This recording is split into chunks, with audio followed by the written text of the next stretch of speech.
النهاردة هعمل معاكم ألذ وأجمل دجاج كنتاكي في البيت بطريقة سهلة جدا وأحلى من بتاع بره بألف مرة.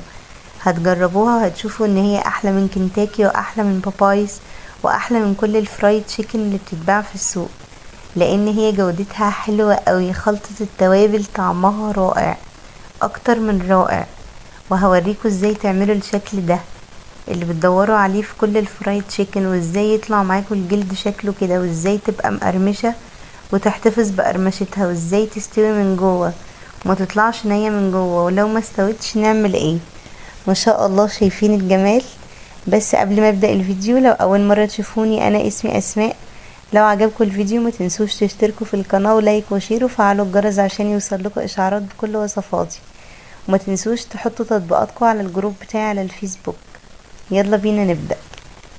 اول حاجة هنا معايا الفرخة بتاعتي، لازم نشيل الجزء ده من ظهر الفرخة اللي هو مفصل ظهر الفرخة، وهنا شلنا الجزء بالشكل ده بالمقص او بسكين يكون حامي.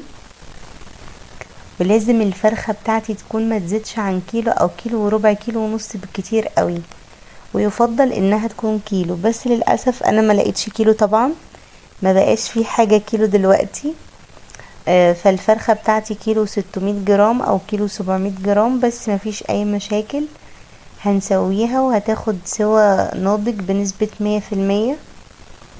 معايا بقى هنا الفرخة قسمتها النصين، وهقسم كل نص يعني هقسم النص الربعين، وهنقسم كمان الربع النصين بالشكل ده.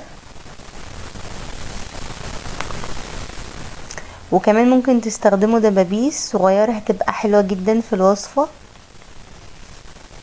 بس انا حبيت اقول لكم يعني ان احنا من فرخة واحدة هنطلع 10 قطع من دجاج كنتاكي.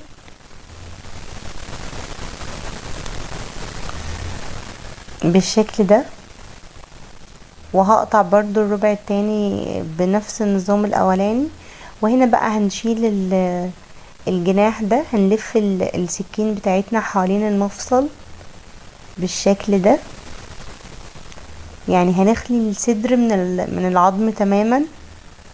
وهنا شلت الجناح طلع زي ما انتم شايفين بالشكل ده. وهقسم برضو الربع ده النصين. دي بقى بتبقى زي فرايد تشيكن،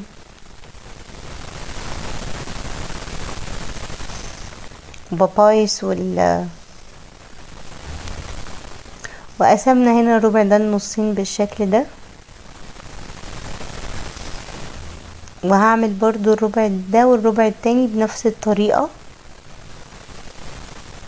انا طبعا هنا جبت الفرخة من عند الفرارجي، ما غسلتهاش لسه ولا عملت فيها اي حاجة، ولكن هغسلها دلوقتي وهنضفها كويس جدا. هنا ما شاء الله الفرخة عملت معايا 10 قطع، غسلتها كويس قوي بقى، عملت لها محلول النقع ده، عبارة عن 3/4 البولة مية وملح وليمون وقرنفل وعيدان قرفة. حطوا بقى اي حاجة عندكم من الحاجات دي هتدي ريحة حلوة جدا. غسلت الفراخ كده تحت الحنفية بمية باردة، وهسيبها في محلول النقع ده نص ساعة.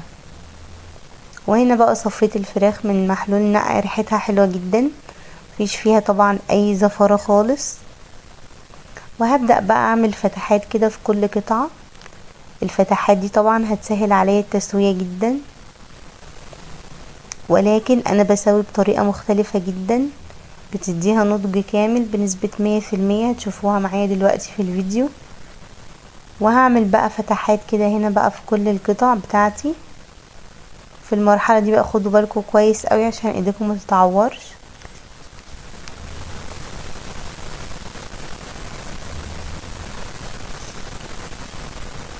بالشكل ده.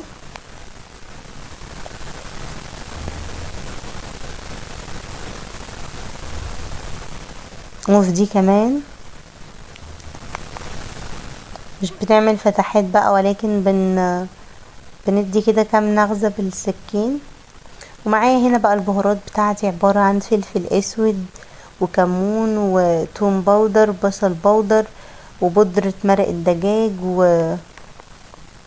وبابريكا وزعتر وبودرة جنزبيل. وهسيب لكم كل التوابل دي في صندوق الوصف تحت الفيديو. وهبدأ اقلب الدجاج بتاعي كده في قلب البهارات. قلبت الدجاج كويس قوي، ومعايا هنا كوبايتين من رايب، لبن الرايب.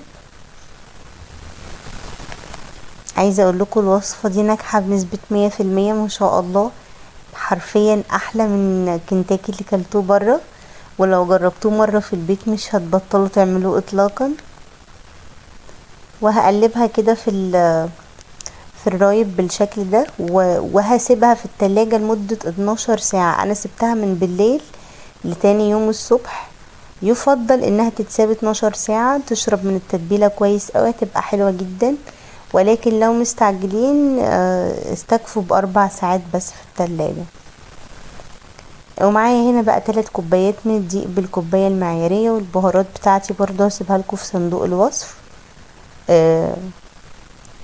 نفس البهارات الاولى يعني، بس في حاجات بسيطة ناقصة. وهقلبها في الدقيق بالشكل ده كويس قوي. ومعايا هنا بقى الدجاج بتاعي بعد ما سيبته اتشرب من التتبيله لمده 12 ساعه، بيدي طبعا طعم رهيب يفضل طبعا. وهنا بقى هبدا اخد قطعه قطعه واقلبها في الدقيق.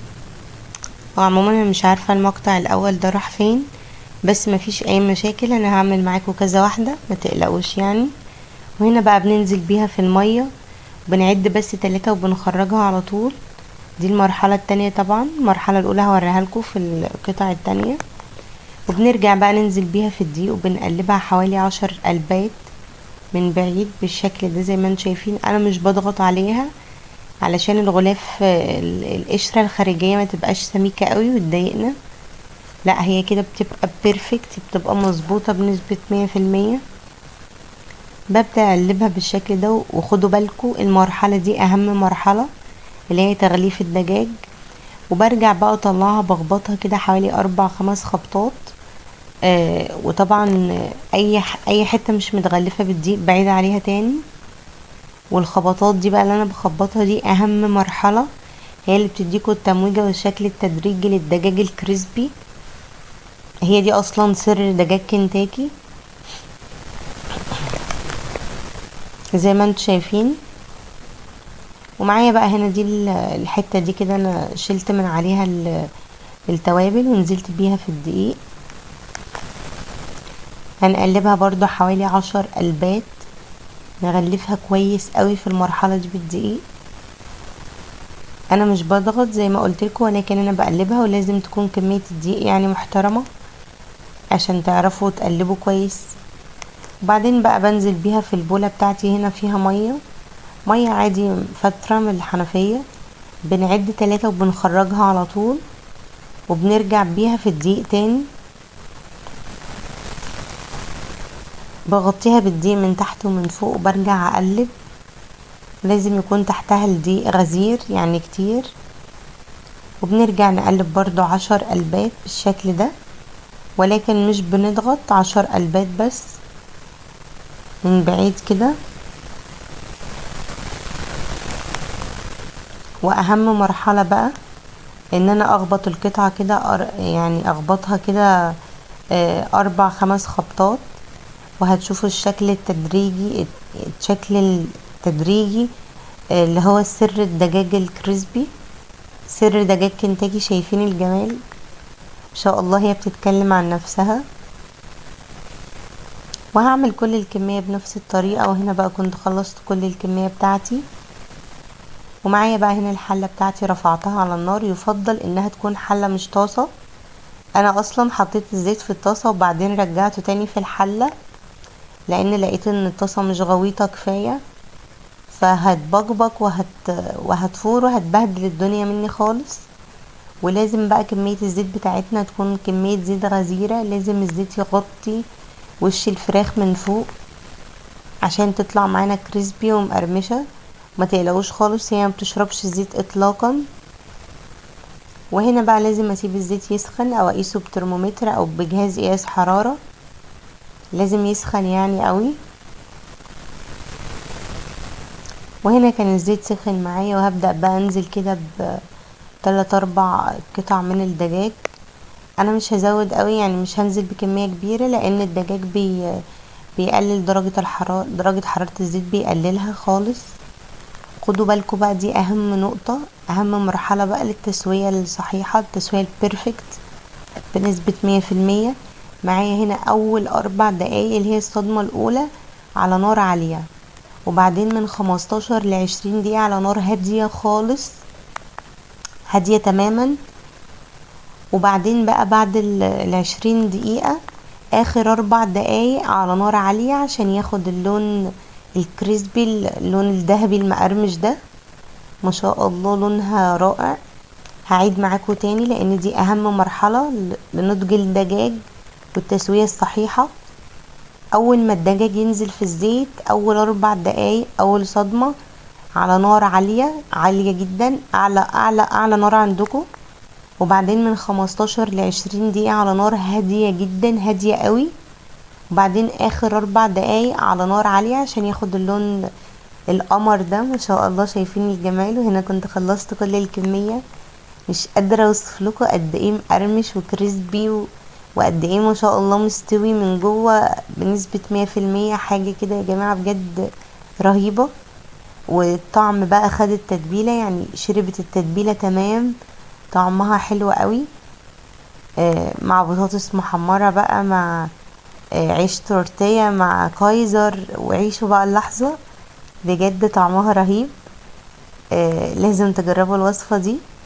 وبس كده، اتمنى تكون عجبتكم الوصفة. ما تنسوش تشتركوا في القناة ولايك وشير وفعلوا الجرس عشان يوصل لكم اشعارات كل وصفاتي. اشوفكم على خير.